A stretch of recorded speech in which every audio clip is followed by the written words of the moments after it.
Il arrive que l'on trouve dans la rue des chatons délaissés qui n'ont plus de mère. On aimerait s'en occuper, les ramener chez nous. Donc d'abord, en premier lieu, c'est bien de les amener chez des vétérinaires. Ils vont pouvoir nous dire leur semaine, quel âge ils ont à peu près, le poids, s'ils n'ont pas de problèmes au niveau des yeux et autres. Et voilà, aujourd'hui, on est avec Magali, qui aime beaucoup les animaux et qui va pouvoir nous montrer comment on nourrit donc le petit chat. Le lait qu'il va falloir utiliser, la température, combien de fois par jour et autres. Donc j'ai récemment sauvé 3 chatons. Donc celui que je tiens là, il a maintenant 1 mois. Et je l'ai eu, il avait même pas 4 à 5 jours. Donc encore les yeux fermés. Je mets à peu près 2 cuillères à café dans de l'eau. Et pour remplir le biberon à peu près. Et après je lui donne tous les 2-3 heures. Ça dépend. Après quand il arrive à 4 semaines, là ça peut être toutes les 4 heures. Et je me lève juste une seule fois par nuit parce que sinon après c'est compliqué. C'est ça. Et la température, il faut que ça soit... Non, température ambiante. Ambiante, comme si c'était dans le corps de la maman. Ouais, voilà. Exemple. Mais pas forcément, pas besoin de réchauffer forcément. D'accord. C'est pas... Ouais. Je vais vous montrer, moi je suis toujours une serviette enfin en dessous parce qu'il griffe. Donc voilà, vous voyez, il en a envie. Donc voilà, tout simplement. Position allongée comme si c'était la maman. Et le petit biberon, tu as percé un petit trou au début? Oui, avec une aiguille ou sinon avec les ciseaux, faire un petit trou. D'accord. Ben voilà, comme ça on voit qu'il tète comme si c'était sa maman. Voilà. À partir de quel âge à peu près on passe à la pâtée et autres? Donc voilà, donc à partir de 4 semaines, on commence à mettre la pâtée dans le biberon. D'accord. Pour mélanger un peu les deux, pour qu'il s'habitue, que son estomac s'habitue. Ensuite, après, on essaye avec une petite gamelle, un petit peu de pâté dans la gamelle. Et voilà, après ça se fait naturellement, tout doucement, aussi avec des croquettes un peu mouillées soit dans de l'eau, soit avec du lait. Et voilà, après, ben, ils n'ont plus besoin de biberon. C'est fait. Le sevrage est terminé. Voilà, donc souvent on leur met aussi une petite gamelle d'eau, comme ça ils commencent à aller d'eux-mêmes. Voilà, exactement. On oublie souvent, mais ce genre de chaton-là, en fait, c'est la maman doit lécher le ventre pour leur faire leurs besoins. Mais en fait, là, ben, c'est nous qui devons faire à la main. Donc, il faut bien les tenir comme ça. Prenez un peu de papier et en fait, vous frottez le ventre. Vous faites des ronds.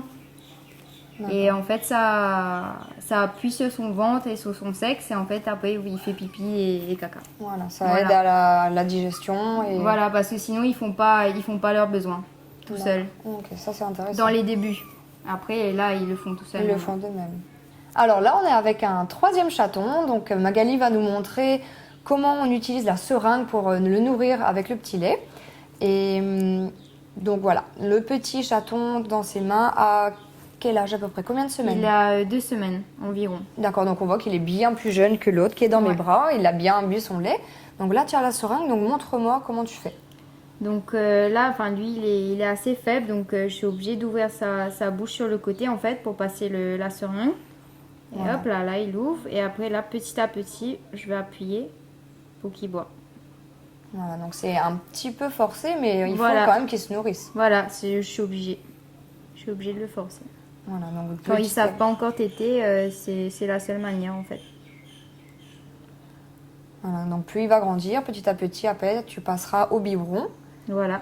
Pour les petits comme ça, j'essaie de lui donner à peu près 2 à 4 ml toutes les 2 heures. D'accord. Et surtout après avoir fini de le nourrir, il faut le faire ses besoins. Donc là, toujours pareil, je le mets en cette position-là et j'appuie sur son ventre. D'accord. Voilà. Je fais des petites rotations. Si jamais il y a des personnes qui aiment beaucoup les animaux comme toi et qui recueillent des petits chats, ils aimeraient bien s'en occuper, les nourrir eux-mêmes, donc ne pas forcément passer par un vétérinaire, quels conseils tu pourrais leur donner? Qu'est-ce qu'il faut acheter? Qu'est-ce qu'ils ont besoin?